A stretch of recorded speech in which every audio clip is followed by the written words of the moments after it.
ರಾಗಿ malt ಮಾಡುವ ವಿಧಾನ ನೋಡೋಣ. ರಾಗಿಯನ್ನು ಚೆನ್ನಾಗಿ ತೊಳೆದು ಒಂದು ರಾತ್ರಿ ನೀರಿನಲ್ಲಿ ನೆನೆಸಿಡಿ.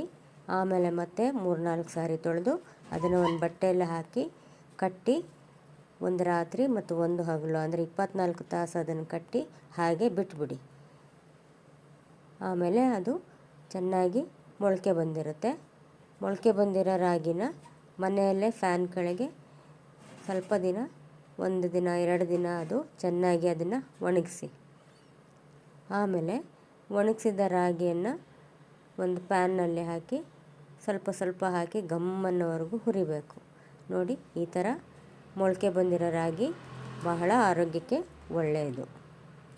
ಇದನ್ನು ಫ್ಯಾನಲ್ಲಿ ಮನೆಯಲ್ಲೇ ಫ್ಯಾನ್ ಕೆಳಗೆ ಚೆನ್ನಾಗಿ ಒಣಗಿಸಿ ಆಮೇಲೆ ಸ್ವಲ್ಪ ಹುರಿದು ಒಂದು ಸ್ವಲ್ಪ ಗೋಡಂಬಿ, ಸ್ವಲ್ಪ ಬಾದಾಮಿ ಅಥವಾ ಕಡಲೆ ಬೀಜ ಹಾಕಿ ಚೆನ್ನಾಗಿ ಹುರಿದು ಮನೆಯಲ್ಲೇ ಮಿಕ್ಸಿಯಲ್ಲಿ ಪೌಡ್ರ್ ಮಾಡಿ ಒಂದು ಜಾರ್, ಏರ್ಟೈಟ್ ಜಾರ್ನಲ್ಲಿ ಹಾಕಿ ಕ್ಲೋಸ್ ಮಾಡಿ ಮುಚ್ಚಿಡಿ.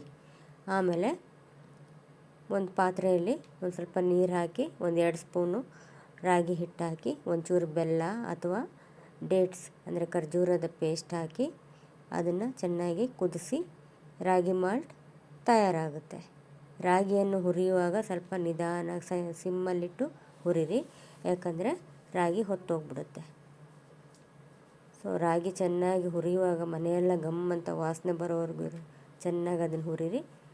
ಸೊ ಪಾತ್ರೆಯಲ್ಲಿ ಹಾಕಿ ನೀರು ಹಾಕಿ ಕುದಿಸಿ ರಾಗಿ ಗಂಜಿ ಕುಡಿಯಿರಿ.